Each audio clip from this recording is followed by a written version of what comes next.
You're watching How Leap. Let's turn on auto answer for incoming calls on Android. Open the settings app, scroll down and tap accessibility. Look for an option labeled answering and ending calls or touch and hold delay. Tap on it, find the setting auto answer calls or automatic answering. Toggle the switch to the on position.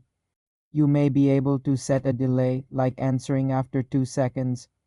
You're watching How Leap. Let's turn on auto answer for incoming calls on Android. Open the settings app, scroll down and tap accessibility. Look for an option labeled answering and ending calls or touch and hold delay. Tap on it, find the setting auto answer calls or automatic answering. Toggle the switch to the on position.